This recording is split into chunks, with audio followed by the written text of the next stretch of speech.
مثل الذين حملوا التوراة ثم لم يحملوها كمثل الحمار يحمل أسفارا بئس مثل القوم الذين كذبوا بآيات الله والله لا يهدي القوم الظالمين.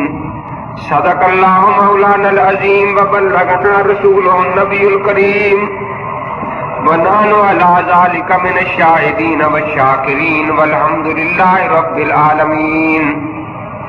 رب اشرح لي صدري ويسر لي امري واحلل عقدة من لساني يفقهوا قولي رب زدني علما وارزقني فهما. سبحانك لا علم لنا الا ما علمتنا انك انت العليم الحكيم. اللهم صل على سيدنا ومولانا محمد وعلى آل سيدنا ومولانا محمد وبارک وسلم وصلی علیہ. دوستو بزرگو، سورۃ جمعہ کی یہ آیتیں میں نے آپ کے سامنے تلاوت کی ہیں. اللہ تبارک و تعالی ارشاد فرماتے ہیں هو الذی بعث فی الامیین رسولا منہم. اللہ تبارک و تعالی وہ بابرکت ذات ہے جس نے ان پڑھ قوم میں اپنے نبی کو بھیجا. اس آیت کریمہ میں یہ تو پتہ چلا کہ ایک رسول کا ذکر ہے، لیکن کس رسول کا ذکر ہے یہ نام اس آیت کریمہ میں موجود نہیں. لیکن سب مفسرین اور مسلمانوں کا اس بات پر اتفاق ہے کہ اس آیت میں جس پاک رسول کا ذکر ہے وہ حضرت محمد الرسول اللہ صلی اللہ تعالی علیہ وسلم ہے. اب اگر کوئی آدمی یہ پوچھے کہ جب آیت میں رسول پاک صلی اللہ علیہ وسلم کا ذکر پاک موجود نہیں ہے، نام موجود نہیں ہے، تو احادیث میں یہ آتا ہے کہ اللہ تبارک و تعالیٰ کی طرف سے کم و بیش 1,24,000 پیغمبر تشریف لائے، جن میں کم و بیش 313 رسول تھے، اور اس میں صرف رسول کا لفظ ہے تو ہو سکتا ہے ان 313 میں سے کوئی اور رسول مراد ہو، حضرت محمد الرسول اللہ صلی اللہ تعالی علیہ وسلم اس سے مراد نہ ہو. تو آخر علماء نے کس وجہ سے اتفاق کر لیا ہے کہ اس آیت میں صرف حضرت محمد الرسول اللہ صلی اللہ علیہ وسلم ہی مراد ہے؟ تو وہ یہ کہتے ہیں کہ اس میں لفظ آیا ہے امیین کا. امیین کہتے ہیں اہل عرب لوگوں کو. جتنے بھی پہلے پیغمبر تشریف لائے وہ امیین میں سے نہیں تھے. امیین میں سے ایک ہی آئے ہیں حضرت محمد الرسول اللہ صلی اللہ تعالی علیہ وسلم. تو اگرچہ اس میں حضرت کا اس میں گرامی تو موجود نہیں، لیکن امیین کا لفظ یہ بتا رہا ہے کہ اس نبی سے مراد، رسول سے مراد صرف حضرت محمد الرسول اللہ صلی اللہ تعالی علیہ وسلم ہے.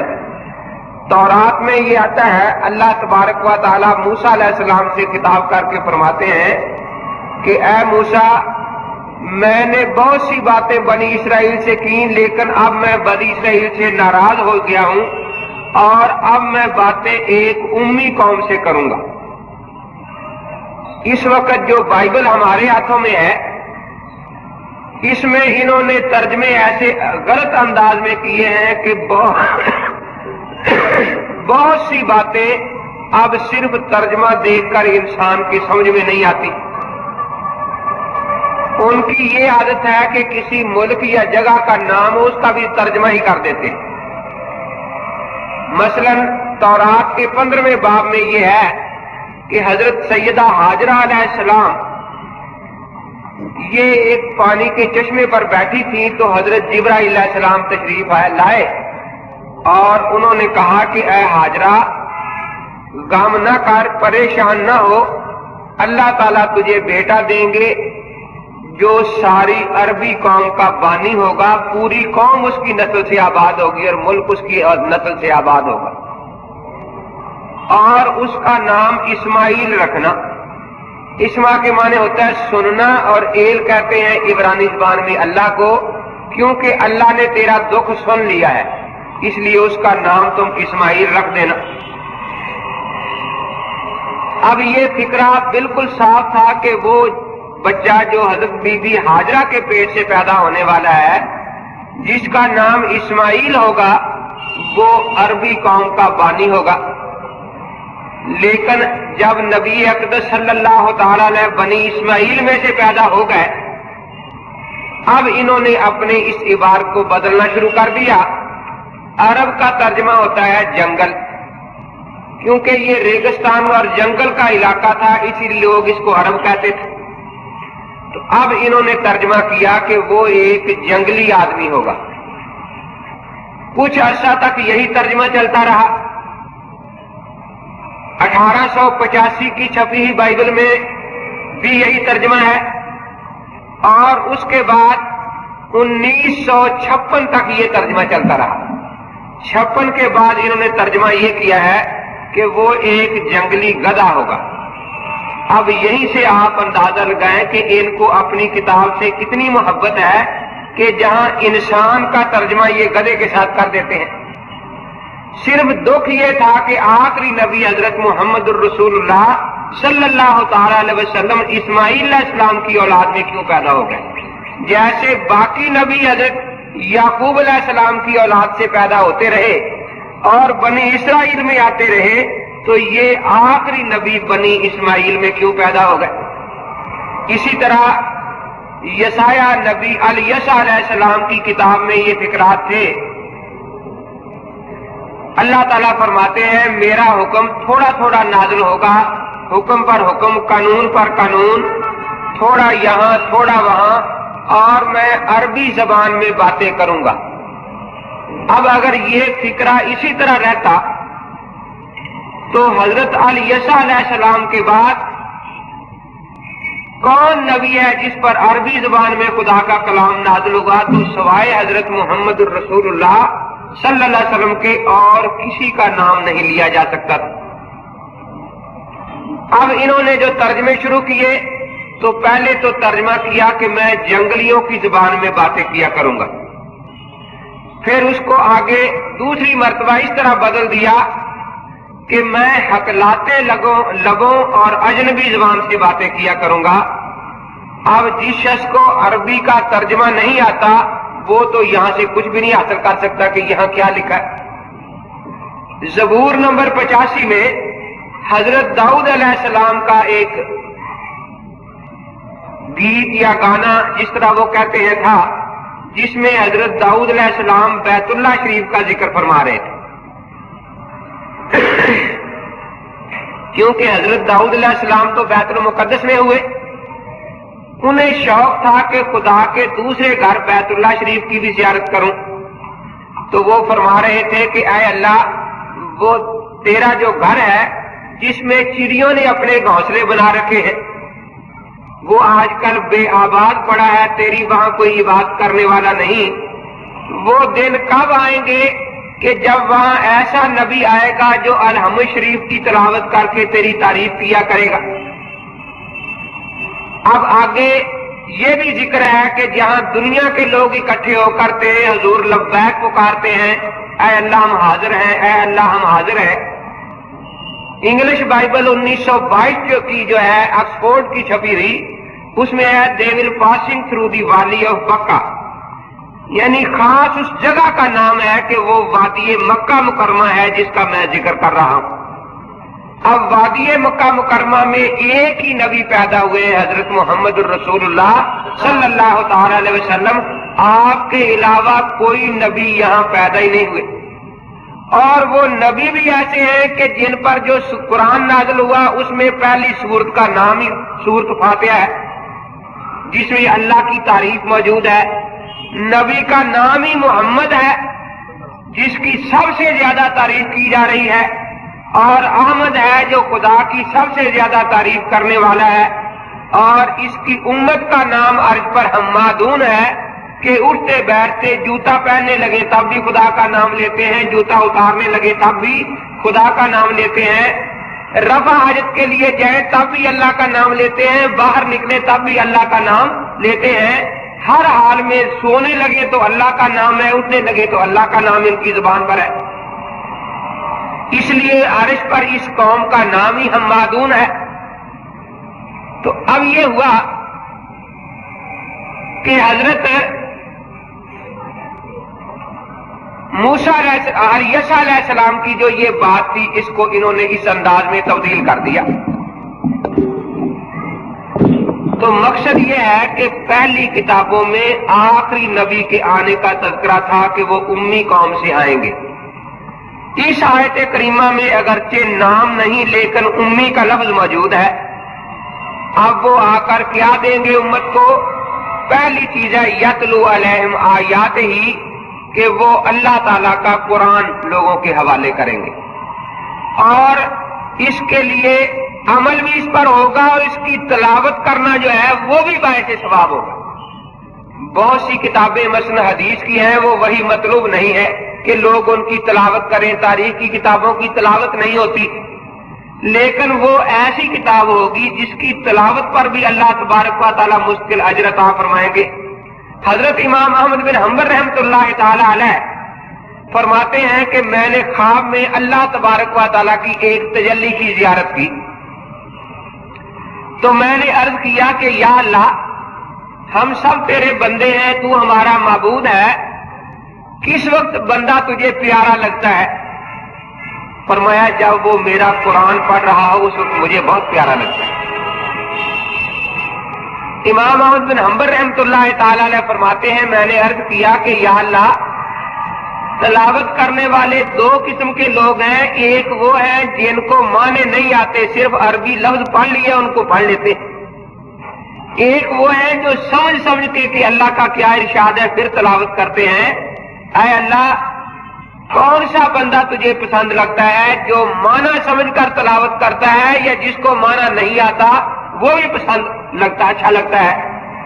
تو اللہ تعالی نے فرمایا احمد، اگر اس کو معنی نہیں آتا لیکن کلام تو میرا ہی پڑھ رہا ہے نا، اس لیے بے فہمن اور بلا فہمن، جو سمجھ کر پڑھ رہا ہے وہ بھی پیارا لگتا ہے، جو سمجھ کر نہیں پڑھ رہا وہ بھی پیارا لگتا ہے، کیونکہ کلام تو میرا ہی ہے جو اس کی زبان پر جاری ہو رہا ہے. تو قرآن پاک کی تلاوت ایک مستقل اجر کی چیز ہے. حضور پاک فرماتے ہیں کہ افضل عبادت نفل عبادتوں میں قرآن پاک کی تلاوت ہے، اور یہ نبی اقدس صلی اللہ تعالی علیہ وسلم کے زمانہ سے شروع ہوئی. پہلے قرآن دنیا میں لوگوں کے پاس نہیں تھا. اب یہاں ایک تو ہمارا حال ہے کہ رمضان شریف میں ہم تلاوت کرتے ہیں، باقی 11 مہینے قرآن پاک اتنا اونچا رکھتے ہیں کہ کہیں ہاتھ بھی وہاں تک نہ پہنچ سکے. لیکن نبی اقدس صلی اللہ علیہ وسلم رات کو تہجد میں تلاوت فرما رہے ہیں، دن کو تلاوت ہو رہی ہے. حضرت عثمان رضی اللہ تعالیٰ عنہ، انہوں نے حضرت پاک کی مبارک زبان سے یہ حدیث سنی، خیرکم من تعلم القرآن وعلمہ، تم سے بہتر وہ شخص ہے جو قرآن سیکھے اور پھر قرآن سکھائے. اب یہ حدیث ہم نے بھی پتہ نہیں کتنی مرتبہ سنی اس کا ترجمہ، لیکن ہم نے اور صحابہ میں کتنا فرق ہے. وہ عمل کے آدمی تھے، ہم صرف سن کے بیٹھ جاتے. انہوں نے یہ سنا. ترمذی شریف میں روایت ہے کہ روزانہ رات کو تہجد میں ایک قرآن ختم کرتے تھے حضرت عثمان غنی رضی اللہ تعالیٰ. پھر انہوں نے زندگی اس قرآن کی خدمت کے لیے وقف فرما دی. جس زمانے میں پریس کبھی خواب میں بھی کسی نے دیکھا تھا، اس کا نام کوئی نہیں جانتا تھا، اس زمانے میں تاریخ میں لکھا ہے کہ 17,000 نسخے قرآن پاک کے کلمبند کروا کے پوری اسلامی حکومت میں بھیجے، اور ساتھ یہ پیغام بھیجا کہ یہ قرآن پاک تلاوت کے لیے اور پڑھنے سمجھنے کے لیے بھیج رہا ہوں، لیکن ایک بات یاد رکھنا کہ امام کے پیچھے جب نماز میں کھڑے ہوگے تو پھر قرآن پاک کی تلاوت نہ کرنا. یہ انہوں نے باقاعدہ آرڈیننس بھیجا کہ ہر مسجد کا امام جب جماعت شروع ہونے لگے تو 2 باتوں کا اعلان کر دیا کرے. ایک یہ کہ بھئی صفیں سیدھی کر لو، اور دوسرا یہ کہ امام جب قرآن پڑھے گا تو تم نے خاموش رہنا ہے. یہ مصنف عبد الرزاق میں ان کا سرکولر موجود ہے جو انہوں نے اپنی ساری اسلامی سلطنت میں بھیجا. اب اگر ضد ہو تو اس کا تو کوئی علاج نہیں، لیکن مسئلہ سمجھنا ہو تو بڑی بات واضح ہے کہ حضرت عثمان رضی اللہ تعالیٰ نے جب اتنی محنت فرمائی، اب جہاں بھی کوئی آدمی قرآن پاک کی تلاوت کرتا ہے یا کر رہا ہے یا کرتا رہا یا کرے گا، جتنا ثواب تلاوت کرنے والے کو ملے گا اتنا حضرت عثمان کو بھی پہنچے گا یا نہیں پہنچے گا؟ کیونکہ وہ ذریعہ اور وسیلہ بنے ہیں جمع قرآن کے سبب سے۔ اب یہ تو ٹھیک ہے کہ دوسرے کے منہ میں لقمہ ڈالنا مشکل ہوتا ہے، لیکن اپنے منہ میں لقمہ ڈالنے سے تو کوئی پرہیز نہیں کرتا نا۔ اگر امام کے پیچھے قرآن پاک پڑھنے میں تھوڑا سا بھی ثواب ہوتا تو حضرت عثمان رضی اللہ تعالیٰ عنہ یہ آرڈر کبھی ساتھ نہ بھیجتے، کیونکہ قطرہ قطرہ اکٹھا ہو کر بھی سمندر بن جاتا۔ اب حضرت عثمان رضی اللہ تعالیٰ عنہ اپنا اتنا ثواب ضائع کر سکتے تھے؟ وہ تو بہت ہائی ہرس رکھتے تھے نیکیوں پر کہ ثواب زیادہ سے زیادہ ملے۔ تو اس سے پتہ چلا کہ اس زمانے میں کسی ایک صحابی یا تابعی نے بھی اس آرڈیننس کے خلاف کوئی بات نہیں کی کہ حضرت آپ کو بھی تو ثواب ملے گا، آپ کیوں اپنا ثواب ضائع کرنے لگے؟ تو حضرت عثمان رضی اللہ تعالیٰ عنہ جنہوں نے قرآن پاک کی تلاوت کا ثواب سنا، قرآن پاک کی تعلیم کا ثواب سنا، تو ساری زندگی اس پر وقف کر دی، حتیٰ کہ شہید ہی قرآن پاک کی تلاوت کرتے ہوئے۔ تو یہ صحابہ کا عملی ذوق تھا۔ سیدنا امام اعظم ابو حنیفہ رحمۃ اللہ تعالی علیہ آخری وقت میں اپنے بیٹے کو فرما رہے ہیں کہ بیٹا، خدا کی نافرمانی سے ہمیشہ بچنا، یہ نہ کبھی ذہن میں آئے کہ فلاں گناہ بڑا ہے فلاں چھوٹا ہے۔ فرمایا چھوٹی چنگاری بھی کوئی عقل مند جیب میں رکھنے کے لیے تیار نہیں ہوتا، آ کر وہ بھی کپڑوں کو جلا جاتی ہے۔ تو ہر جگہ اللہ کے گناہ کرنے سے بچنا، لیکن یہ جو میرا چبوترا ہے یہاں کبھی ارادہ بھی دل میں گناہ کرنے کا نہ لانا، کیونکہ میں نے اس چبوترے پر 70,000 مرتبہ قرآن ختم کیا ہوا ہے۔ اب یہاں اس تلاوت کے انوار موجود ہیں، اور یہاں جو گناہ کرے گا تو ہو سکتا ہے کہ گرفت جلدی ہو جائے۔ گناہ تو ہر جگہ گناہ ہے نا، لیکن پاک جگہ پر کرنے میں بعض اوقات یہ ہوتا ہے کہ سزا میں گرفت جلدی ہو جاتی ہے۔ بہاولپور گلواں کا علاقہ ہے، وہاں دور دراز علاقے میں گیا تو وہ مجھے بتانے لگے کہ یہ جو کمرہ ہے یہاں حضرت مولانا سید حسین احمد صاحب مدنی رحمت اللہ تعالی علیہ تشریف لائے، اس کمرے میں حضرت تشریف فرما رہے۔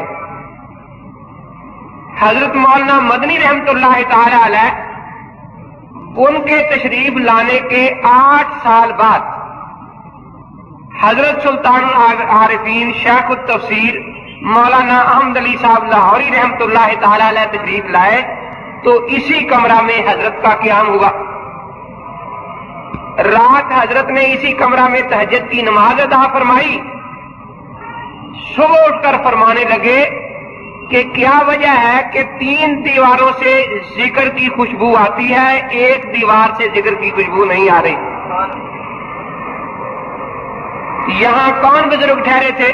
تو ہم نے بتایا کہ حضرت مدنی رحمت اللہ تعالی علیہ یہاں رات ٹھہرے تھے، اور واقعتاً یہ 3 دیواریں ہوئی ہیں کہ ایک گر گئی تھی جو بعد میں بنائی گئی۔ اب آپ اندازہ لگائیں کہ حضرت لاہوری رحمت اللہ تعالی علیہ 8 سال بعد وہاں تشریف لے گئے ہیں، اور حضرت مدنی رحمت اللہ علیہ کے ذکر کی خوشبو ابھی وہاں موجود ہے۔ اور جس دیوار میں نہیں بنی تھی فرمایا کہ اس دیوار میں خوشبو نہیں ہے۔ حضرت مولانا بشیر احمد صاحب پسروی رحمت اللہ تعالیٰ نے مجھے بتایا، مجھ سے اپنی سوان عمری لکھوا رہے تھے، فرمایا کہ سیال کوٹ کے علاقہ میں حضرت کو میں نے ایک دفعہ بلایا، حضرت لاہوری رحمت اللہ تعالیٰ علیہ کو اکثر تشریف لے جاتے تھے، تو تانگے کا سفر تھا، کہیں آگے جانا تھا، تو ڈھول کے بجنے کی آواز آ رہی تھی۔ حضرت آگے بیٹھے تھے، میں پیچھے بیٹھا تھا تانگے پر، اور ہم دونوں کے سوا بس وہ کوچوان تھا اور کوئی سواری تانگے پر نہیں تھی۔ ڈھول کی آواز کانوں میں آ رہی تھی،